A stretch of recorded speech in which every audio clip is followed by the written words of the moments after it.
मध्य प्रदेश के मुखिया डॉक्टर मोहन यादव एक दिवसीय दौरे पर मोहर पहुंचे, जहां पर पहुंचते ही बिंद में कांग्रेस को एक बड़ा झटका दिया है। पूर्व महापौर को भाजपा में शामिल करते हुए कांग्रेस का एक विकेट गिरा दिया। दरअसल मैहर में आयोजित सभा के दौरान सतना के 2019 में लोकसभा के प्रत्याशी व सतना के पूर्व महापौर राजा राम त्रिपाठी ने अपने समर्थकों के साथ सीएम मोहन यादव और उप मुख्यमंत्री राजेंद्र शुक्ला के हाथों कांग्रेस पार्टी की सदस्यता ग्रहण की है। गौरतलब है कि कल राहुल गांधी बिंद के शहडोल दौरे पर थे। इस दौरान भाजपा ने कांग्रेस को बिंद में एक बड़ा झटका दे दिया। भाग दौड़ के बीच अब सतना में कांग्रेस के अंतर्कलह नजर आना शुरू हो गई है। मैहर में आयोजित सीएम की सभा में पूर्व महापौर के साथ नागौद ब्लॉक कांग्रेस कमेटी के पूर्व अध्यक्ष सत्यनारायण पांडे एवं मैहर ब्लॉक कांग्रेस के कद्दावर नेता विष्णुदत्त पांडे ने भी समर्थकों के साथ भाजपा की सदस्यता ग्रहण की है। पूर्व लोकसभा प्रत्याशी रहे राजा राम त्रिपाठी को 2019 में कांग्रेस पार्टी ने अपना लोकसभा प्रत्याशी बनाया था, जो 3.25 लाख कांग्रेस को मत मिले थे। बीजेपी के गणेश सिंह से अब यह पराजित हुए थे।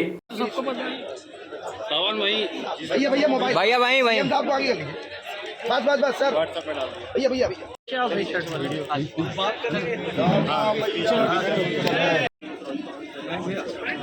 एक सौ भैया थोड़ा सा तो कवरेज के लिए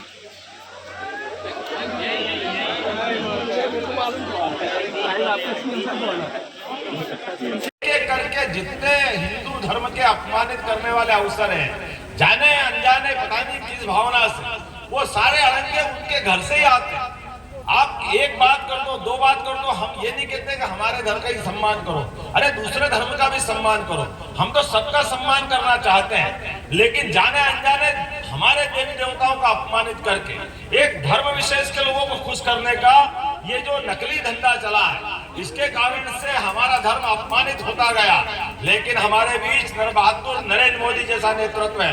जोरदार तालियां बजाओ नरेंद्र मोदी जी के लिए, जिन्होंने क्या कहा कि क्या हिंदू क्या मुसलमान, देश के लिए संविधान सबके बराबर है और उसी के साथ साथ जो सुप्रीम कोर्ट निर्णय कर दे उसका पालन सबको करना चाहिए। जिस विषय को देश की आजादी के पहले हमारे देश का बंटवारा हुआ, कौन चाहता था? मैं समझ सकता हूं कि मुस्लिम समाज के लोग भी नहीं चाहते कि पाकिस्तान अलग हो, लेकिन इसी कांग्रेस ने अपने घुटने टेक करके वो जो संतुष्टिकरण की नीति, तुष्टिकरण की नीति, इसके कारण से देश का बंटवारा माना और उसी के साथ साथ देश की आजादी के समय में भी ऐसे कई जीवाणु कीटाणु छोड़ दिए जो धारा 370 के रूप में देश में कलंक के रूप में देखते हैं, जिसके कारण 40-40 हजार देशभक्तों को अपने प्राण की कुर्बानी देना पड़ती है। चाहे हिंदू हो, मुसलमान हो, सेना हो, पुलिस का जवान हो, आम नागरिक हो, पर्यटक हो।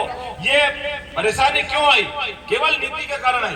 केवल उस नीति में ये देखा गया कि धारा 370 के आधार पर हमको मुस्लिम समाज के वोट मिल जाएंगे। धारा 370 छोड़ो, आगे जाकर के मुस्लिम समाज के सामने जब सुप्रीम कोर्ट ने फैसला कर दिया कि हाँ 3 तलाक का कानून खराब है, इसको बदलना चाहिए।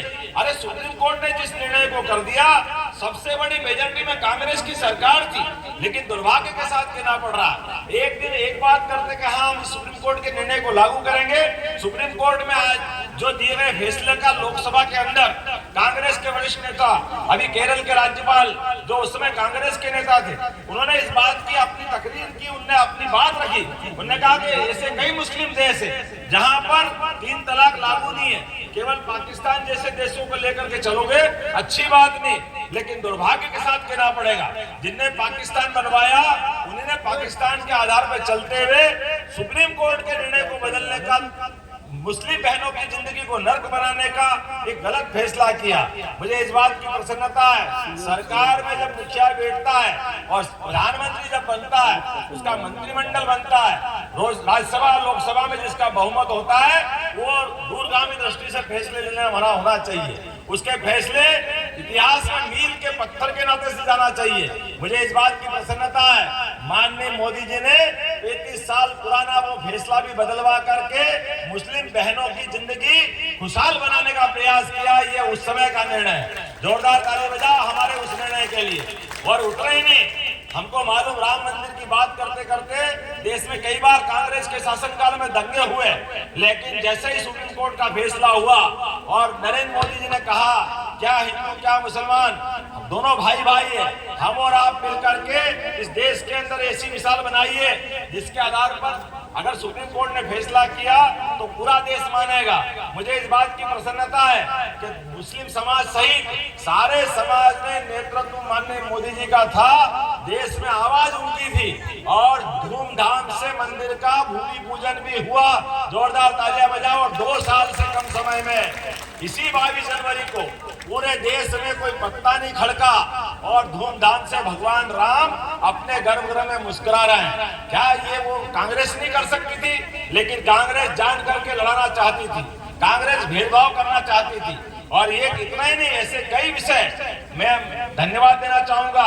जोरदार ताली बजाओ। और हमारे त्रिपाठी जी का, जिनने कहा कि आज के इस दौर में भारत को दुनिया में भारत का नंबर 1 देश बनाना है, दुनिया में भारतीय संस्कृति की जय जयकार करना है, तो सक्षम नेतृत्व चाहिए, सक्षम नेता चाहिए। इसलिए ये जो चुनाव हो रहा है ये हमारे गणेश सिंह जी का नहीं हो रहा, ये चुनाव नरेंद्र मोदी जी का। जोरदार ताली बजाओ नरेंद्र मोदी जी के लिए, जिन्हें अपने इस देश की सनातन संस्कृति के हिसाब से वही काल वापस लाए। गरीबों के लिए मकान, भूखों के लिए अन्न, सारी की सारी चीजें जिस प्रकार से राजा राम के काल में होती थी। हमारे देश की पहचान ये है कि हमारे यहाँ केवल कोई अकेला खाएगा तो बात नहीं चलेगी। हमारे तो देवी देवता भी उनको भोग लगता है तो बाद में सबको प्रसाद बढ़ता है।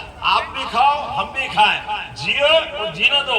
ये जो संस्कृति हमारी है, इस उदात्त संस्कृति के बलबूते पे हम चलते हैं। पिछली बार आपने प्रचंड बहुमत से जिताया, आपका आभार मानता हूँ। इसी विधानसभा सहित सतना से जो आपने विजय श्री हासिल कराई, लेकिन आपको निराश नहीं करूंगा। इसी सतना के अंदर माँ शारदा का भव्य लोक बनाने की घोषणा हुई थी और वो लोक बनाया जाएगा। हमारी जो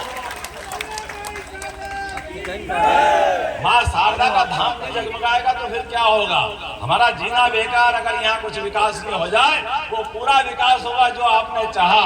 और बहुत जल्दी बरगी के पानी की नहर भी आएगी और हर की पौड़ी की तरह यहाँ पे भी आप अपने स्नान करने के घाट बना करके वो स्थान बनाए जाएंगे।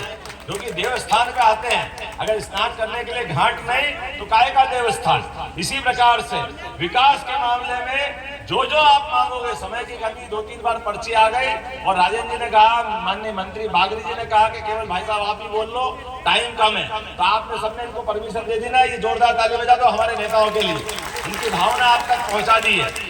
सबकी भावना इसी प्रकार से है।